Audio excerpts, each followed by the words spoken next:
But the most important thing that we've learned is that the prize needs to be something that is specifically appealing to readers of your genre.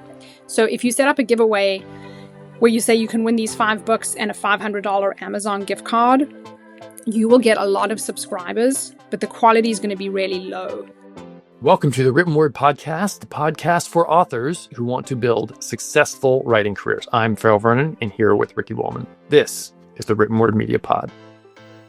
Hello, and welcome to the Written Word Media Podcast. I am Farrell, one of the co-founders of Written Word Media. With me always is Ricky, the other co-founder of Written Word Media. Today, we are talking about how to grow your email list, how to get things set up, and how to get those readers on your list. Ricky, how are you doing this morning? I am doing great. Good to see you, Farrell. A beautiful day here in North Carolina. It is. We are lucky. Spring is on our side. Okay, well, let's jump right into it. Today, we're talking about email. And for those of you that listened to the last pod, we talked about kind of getting set up, what is an ESP, how to do email marketing. Today, we wanted to talk a little bit more about how to actually get those email subscribers, those potential readers onto your list.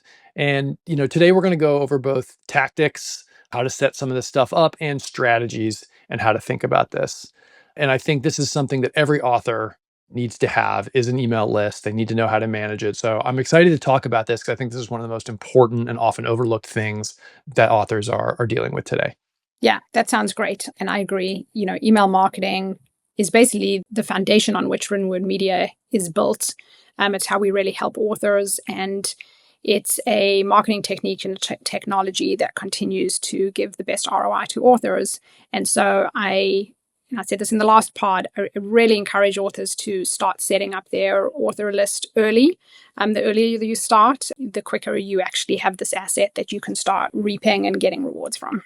Okay, great. So let's start there. So we talked last time about getting an ESP. If you haven't listened, go check out that pod. But once I've got sort of that set up, what's the first thing I need to do to start getting emails onto my list? Yeah, so that's a great question. And it's one of those situations where going from 0 to 1 is a lot harder than building from 1 to 2 and 2 to 10 and 10 to 20. So the good news is that for an email list, you can really start by adding friendlies onto the list. Family, friends, existing readers who maybe have given you their email address or have emailed you in the past. You can go ahead and send that link to those people. Or if they really are friends and family, you could just upload them to your list or enter them yourselves. This is very different advice we give when authors ask if it's okay to send all their family and friends to Amazon, because sending readers who don't read your genre to Amazon can be super confusing. But actually just starting to build your list and putting some of those friendlies on your email list is totally fine, because you're not training an algorithm on anything. Nobody's going to get confused. And it really helps when you're starting to send on a regular basis to know that somebody's out there listening. So you can absolutely start by putting your friendlies on that list. So that would be step 1. So step 1, I've got friends, family, if I have beta readers, anybody I've ever interacted with, signed up at any kind of event, all that kind of stuff. So I put those emails on my list. Okay. Then what's next? Because that's sort of let's say I've got, 10 to 20 people on my list. I'm starting from 0 as an author. I put those, let's call 15 people on there. What do I do next to try to make so sure the next that step this whole thing is you want to make sure that your subscribe list is everywhere on your existing assets that you have. So if you have a website, you've got your subscribe page. If you have a social media presence, you want to make sure that somewhere in your about, it says, hey, sign up for my list. On Facebook, you can actually, if you've got a Facebook page, specifically go up to the top right corner and change that button to say, subscribe to my list. And most importantly, you want to put a call out to subscribe at the back of all of your ebooks. This is really, really important, because every time you market your ebook, some percentage of authors who go through and finish it will get to that last page. And there you can just say, hey, thanks so much for reading. If you loved this book, it would be great if you want to sign up for my email list. You can sign up here, and you can actually put the link right there. And so over time, people who are reading your book are going to sign up. People who come to your social profile are going to sign up. So these are, passive ways that people will join your list. And let's just pause there for a minute. So a lot of times when I'm talking to authors, I talk about the back matter. So the back matter is just that handful of pages at the end of your book after the story ends, right? A lot sometimes there's a thank you where the author sort of gives some shout outs to people to help them make the book. And then that's a great place to ask your readers to get on your list. And the reason is because somebody who's just finished your entire story, like that person's a fan. So they didn't bail halfway through. They read the whole story to the end. And then at that point, right there, they've gotten that nice payoff ending. You say, hey, do you want more like this? Join my mailing list. And one of the things that when I talk to authors that they have a lot of concern about is like, does anybody actually do that? Does anybody tap on that little link, especially if you're reading on a Kindle? And the answer is yes. We've seen this time and time again. Readers will click on that link, even if it's on a like e-ink Kindle, and they'll load that crummy little web browser that's in the Kindle, and they actually sign up. And like we've seen authors get hundreds of emails through this method. And the other thing that's really important to remember is that a lot of people are reading on an iPad or a phone. And once they finish and they click, that experience is actually very, very seamless. And so when everybody says like, oh, is that really important? Like it really is. Readers really do click on that. If you have a handful of books and you haven't put a link to your sign up page in your back matter, I would strongly encourage you to edit those books, add that call to action at the end of the books and re-release them. It's a really powerful technique. Yeah, the other thing is it actually increases the return on any paid marketing that you're doing. So, say you're buying an email promo and you run that promo, that advertising spend is now not only getting you book sales or page reads, but it's also going towards building your list. So, it's kind of a win-win across the board. It's a no-brainer, and it's so easy to update. Your ebook content. So, as you said, definitely the number one tactic to go ahead and do that. So now let's talk about this subscribe page for a minute because we talked about putting a link to that page in the back of your books, right? Putting a link to that page on your Twitter profile, your Facebook profile, like all the places where you are as an author. But like, what should that page look like? What should be on it? What are techniques to make a good one? So let's talk about that a little bit. Yeah, so at its most basic form, the subscribe page can literally just be a couple lines that say, hey, please sign up to hear about my upcoming books and my journey as an author. And it can just literally be like an email box sign up. And if that's all that you can do, that is totally fine. I do think sometimes authors, and this is actually anybody in marketing, can get stuck where a perfect becomes the enemy of good, where you're like, oh, the page needs to be fancier. I want to do this, that, and the other. And then the page never goes up. So I think it's fine to just start simple with just a simple, please sign up for my email list. Here you go.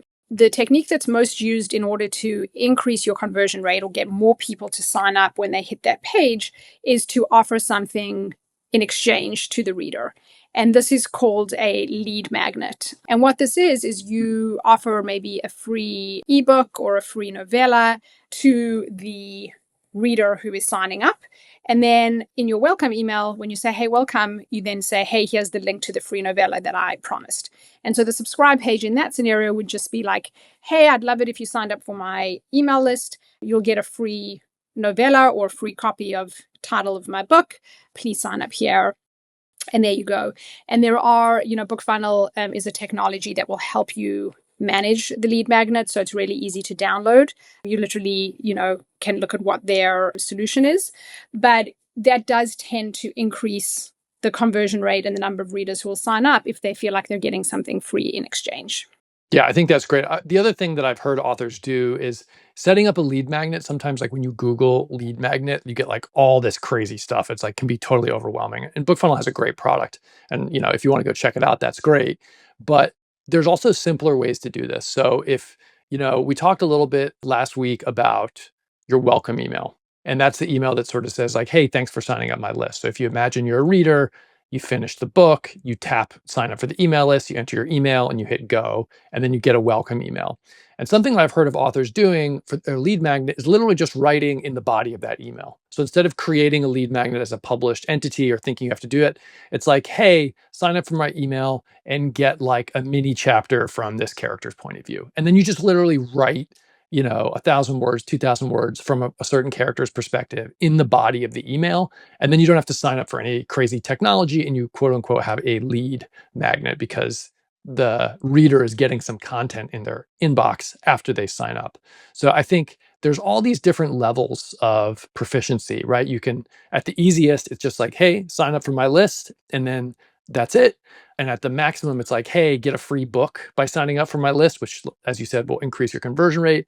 And there's all these things in the middle. And I think the thing that we would encourage authors to do the most is just to get started, right? Don't worry about Yeah. getting like doing the advanced like stuff. Start small and slowly improve it as you go on. Yeah. Another kind of in the middle technique is to have a giveaway that you run on a monthly basis or an every 3 month basis. Because the thing with a giveaway is you only need to give away one prize. So you can say, hey, sign up for my email list and be entered to win a signed copy of my book, right? And then people sign up. And then at the end of the month, you pick a winner. And then that winner, you mail out a signed copy of your book. It's a little bit of logistical work, but you don't have to deal with creating an electronic lead magnet. And then it creates an additional bond with your reader because now they've actually got a physical signed copy of your book. So that's going to be, a fan for life. So that's a really great technique I've seen as well. Yeah, so let's get into that now because the passive stuff that we talked about is like get your sign up page, link it from your socials, Twitter, Facebook, Instagram, whatever. Link it from your back matter of your book, right? So now that stuff's all set up. As people are sort of encountering me online, they're getting added at some kind of rate to my email list. But we talked a little bit about giveaways, and I think what authors also want to know is like, okay, now I'm set up, but how do I like get more emails, right? How do I actually poke the bear, do something? Like, what can I do? What activities can I take to drive up the number of subscribers on my list? And giveaways is obviously one of those things, Ricky. Yeah, and I'll talk about giveaways in a second, but I do want to set expectations here, which is, with the passive methods that we've talked about, you're not going to see 10 people signing up for your list every day. It's going to be a really slow drip, right? It might be one a day, it might be one a week. It is going to be slow and it's a little bit exponential. Like the bigger your list gets, the quicker it'll grow. But in the beginning, it is going to be a really slow single digits you're adding readers. And so sometimes that can feel discouraging for authors, but don't be discouraged because if you're just seeing a drip, even if it's one a week or one every 2 weeks, it means that your engine is set up, right? And then as you start to do more active marketing, that engine is going to, really start humming for you. It doesn't mean you're doing anything wrong if when you get all your passive stuff set up, it's slower than maybe you had imagined it might be. Yeah, so then moving on to giveaways. So a giveaway is a lead magnet we just talked about. That's a really easy thing to do to entice readers to sign up. The other thing that you can do is join a giveaway with other authors. This is a very popular technique in the community and it works really well. And there are a bunch of providers, including us at Written Word Media, who will do this for you. And so how it works is you pay to join a giveaway with usually 15 or 20 other authors. And then the prize pack for the reader is 15 or 20 of those free books plus a Kindle. And then either the group as a whole puts in money and does paid marketing, or if you're using a service like ours, we take care of all of that. And what happens is over a period of time, 30 or 60 days, ads are being run to that giveaway. The prize is really big. It's really enticing to the reader. And you tend to add significant number of readers. When the readers enter the giveaway, they get to opt into your email list specifically. So that is, and it's an effective way to build your list. And what we recommend is as those subscribers are coming in, you're adding them to the list every week and then messaging them versus waiting till the end of the giveaway. So to be a little bit more specific, with our subscriber surge giveaways, how it would work is you pay $75. You say, this is the book I'm willing to give away. We then pair you up with a group of other authors. And then over a 60-day period, we're running a ton of ads to that page. And on average, you're going to see anywhere from 250 to 600 subscribers being added to your list over that 60-day period. Now, the number varies greatly, and that is really dependent on genre. So what we find is smaller genres maybe sometimes tend to get fewer subscribers, and it's not always smaller and larger. It's kind of it's kind of interesting. We're doing the same kind of marketing, but sometimes you just kind of hit a vein. So I think we recently ran like a fantasy romance giveaway that was super popular, and it got, on average, each author got 600 subscribers. And so those authors are then coming into their portal at Written Word Media, and they're taking those new subscribers every week, adding them to their ESP. that subscriber gets the welcome email. And now you're starting to really, build your list more rapidly. Yeah, and I think, like Ricky mentioned, we're one of providers. So there's other options out there to run giveaways. You can self-organize with other authors, which is a little bit more work, but a little less money. So if you can trade your time or your money, however, whatever's important to you. But I do think that like doing these giveaways, like think about who's clicking on these ads, right? And who's joining these ads. These are people who, when they see that there's free books being given away, like they're excited by that, right? And they're joining and they enjoy like looking at all the different books and picking the authors that they want, whose list they want to join. So like these are really good subscribers. It's a good group of people. Now, not all of them will become fans for life, but some of them will. And I think, like we talked about earlier, the bigger your list gets, the more your flywheel starts turning. And now all of a sudden, if you started with maybe just those 15, 20 people we started talking about at the beginning of the pod that are like your friends and family, now you've got, maybe 200, maybe 300 people you got from a giveaway you ran with us. And, maybe some portion of those people stays with you for a long time. It's a really good way to get out of the gate, especially if you don't have a big author community, which, being an author can be a lonely endeavor sometimes. And some authors have a really vibrant community, which is amazing and helpful. Other authors are just getting started. They maybe haven't met other authors that they can do this stuff with. And I think that's really where written word media can be super, super helpful for those kind of authors.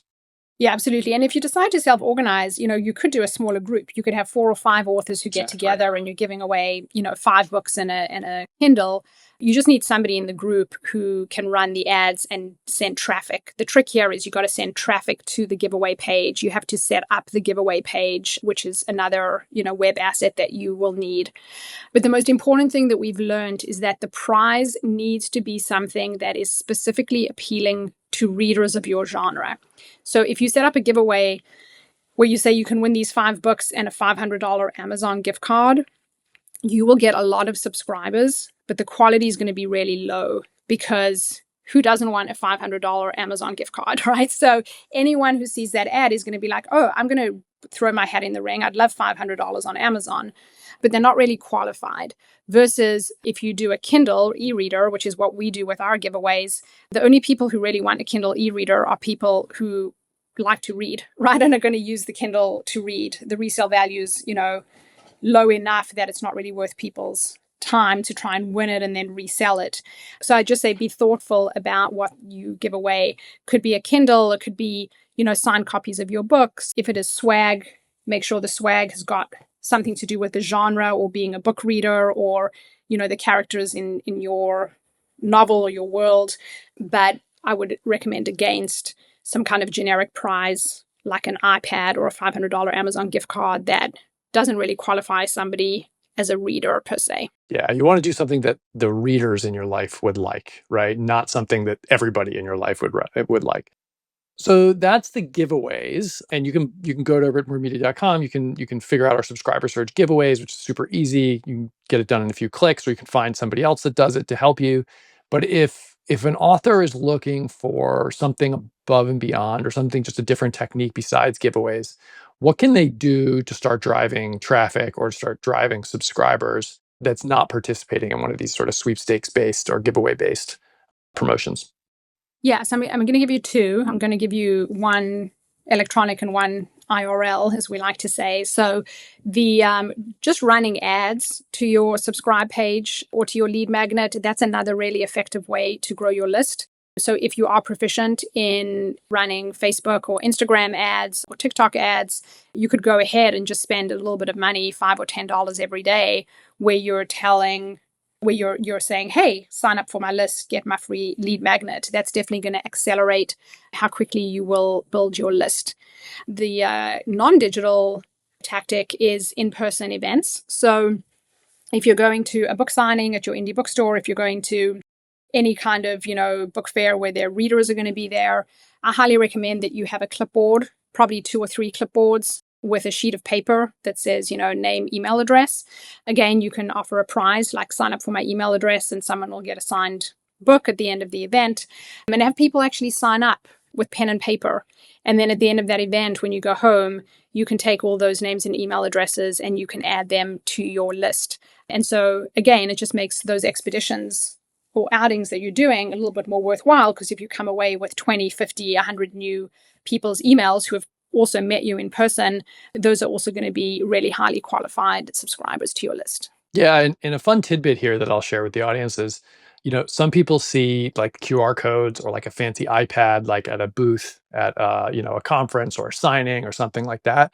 Like you don't have to do that, and actually you shouldn't do that. Like we found the conversion rate on pencil and paper signups or pen and paper signups is actually higher. So a greater portion of people that are visiting you will actually write their email address down like with their hand and a pencil, then will sit there and tap through something digitally, which is a little crazy to think about, but we've seen that work time and time again. So don't get stuck by thinking you have to have some sort of really cool, modern, tech-heavy sign-up thing. Like just go to a Google Doc, type in the name of your, thing, put a few lines in there and hit print, and then keep that with you to your signing. And we found that to be really, really effective. Yeah, and again, if you're giving away any kind of like fun marketing collateral, say you've got bookmarks printed, make sure that your website is on the bookmark at the very least, and a call to action to sign up would be ideal. So you can be like, hey, you can find more about me at, www.author.com, and don't forget to sign up for my email. And you can either have a pop-up right on the website, or just don't forget to sign up for my email at author.com/subscribe. Yeah, got it. Okay. So we've got the IRL thing down, like bring your clipboard, bring a piece of paper, get those. And then when you get back to your desk, whenever that is, you import those emails, you type them into a CSV and import it, or you enter them manually in whatever technology you're using. What about ads? Let's kind of circle back to that, because that's something you mentioned. You said like if somebody has the proficiency, they can run ads, but what if they don't have proficiency? Because a lot of authors that we talk to are either just getting started, they would prefer to write rather than advertise. So what are some options there for those authors?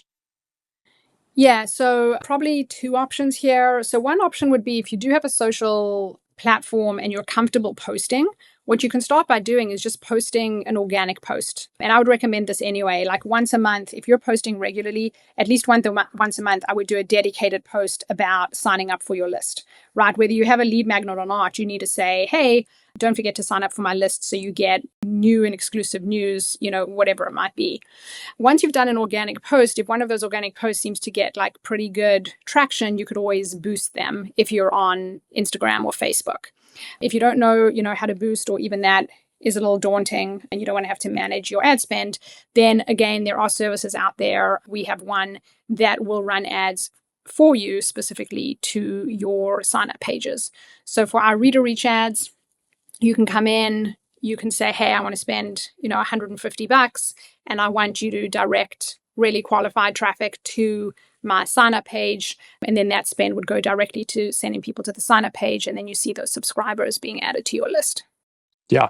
So I think that's a really, our Reader Reach product will help you with this. Essentially, like you think about your sign up page sitting out there on your website, and then how do I get traffic to that page, right? And one way is to buy ads, and you can either buy them yourself or you can pay somebody like us to do it for you. And I think, again, this is a time money trade off. So whenever we talk to authors about this, it's like, hey, there are authors out there who've taken courses, who've figured out how to do the ads themselves, and they're making a lot of money, and that's great. But there's also a lot of authors out there that would prefer to spend their time doing something a little different, like they prefer the writing or whatever. And we have a really easy option to help them run ads to that sign up page. We can also run ads to their Amazon page to try to drive sales. But here we're talking about how to drive signups. And so I just want to make sure everybody understands that's like there are easy ways to do this if you have a little bit of budget and a little bit of desire to get this done. Yeah, and I think my recommendation would be in the beginning, when you're trying to get your list to just like a certain level of volume, it might be worth investing a few $100s just to get there really quickly. Because the other thing that happens is once your list gets big enough, not only is it actually generating revenue for you, but once you get to a certain size, you can start doing newsletter swaps with other authors. Now, what a newsletter swap is that you mention an author's books or sign up page in your newsletter when it goes out, and then they mention you, and no money trades hands, but you're basically trying to, port over subscribers from their list to yours and vice versa. The trick with this is that if you have no subscribers, you don't have anything to offer in exchange. So you can't really do a newsletter swap. But once you get your list to, maybe 500 or 1,000 subscribers, there are other authors out there who will have lists in a similar size who'll be willing to do some of these swaps for you. And it's an active way. It's an active unpaid way of trying to grow your list. All right, so we've talked a little bit about our newsletter and like how to get subscribers on there, but let's talk about kind of the end result, the goal. What's good, right? If an author gets started on this, they follow some of our advice. What's a list size where they can say like, "Hey, I've had a little success, I've had some traction," or like, what should authors be looking at to say, get some feedback about whether or not this is going well for me? Yeah, so in general, bigger lists are better. But the metric I would look at instead of looking at the actual size per se is what your clicks every week. You want your clicks on your email to be going up. So if your email list is growing, but your clicks are staying stagnant or they're going down, it means that the subscribers you have aren't really engaging. And so having a bigger list is not necessarily helpful. In terms of hard numbers, we asked this question in our annual author survey last fall. And I'm going to look at that right now. So, what we found is that there was a very strong correlation between earnings and average email list size.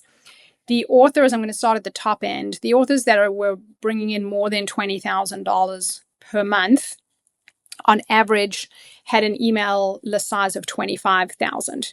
So, at the very top end, 25,000, that's a really great asset that's going to really be helping you to generate a lot of revenue. And 25,000 might sound like a really big number, but it really is doable over time if you follow these different techniques. You don't have to get there tomorrow, but if you start today and you do some things we talked about, could you be at 25,000 in 3-4 years? I definitely. On the lower end, or like let's say in the middle, authors who are generating, $5,000 to $10,000 a month, their email list size is just under 10,000. So significantly smaller, but they're still, making a really decent living off of their books.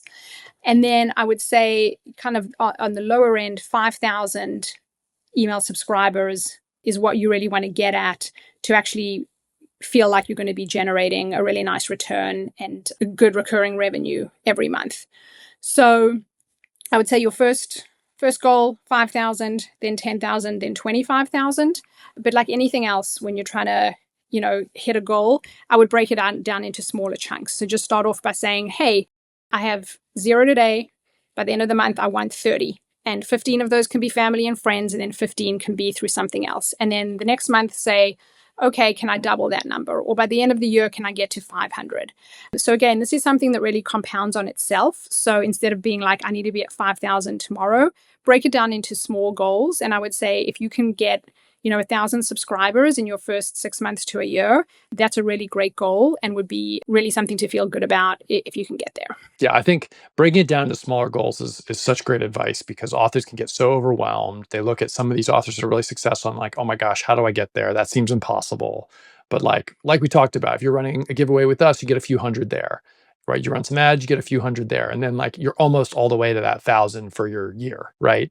And, we talk a lot about goals on this podcast and we would talk to authors, setting your goals for the year or for the quarter or something like that's really important. And so I think, set a number that's ambitious but doable, write it down, and then try to hit that number. Don't worry about trying to get to that 25,000 number or even that 10,000 number quickly because that's very, very difficult. It's a slow burn, and all you're trying to do is add a little fuel to that fire to get it going a little faster. Yeah, and to that point, the other very strong correlation is the authors who are making over $20,000 a month have also been doing this the longest. So the reason that their number is so high is because they've been building their lists for potentially 10, 12 years, right? So just like compound interest, the earlier you start, the sooner that you'll get there. So it's most important to start. And in 5, 10 years, you'll look back and be like, hey, I remember when I had 15 people on my list, but now I do have 25,000 people on my list. So you can absolutely do it. But like I said, like Farrell says, break it down into, small manageable goals so you can actually celebrate some wins along the way. All right, so I think that's a great place for us to wrap. Keep trying these techniques. You can do it. Set the goals, get it done. Please share in the comments with us on the pod or reach out to us at info@writtenwordmedia. Let us know how your list building is going. And that's it for us this week. Great. Have a great day.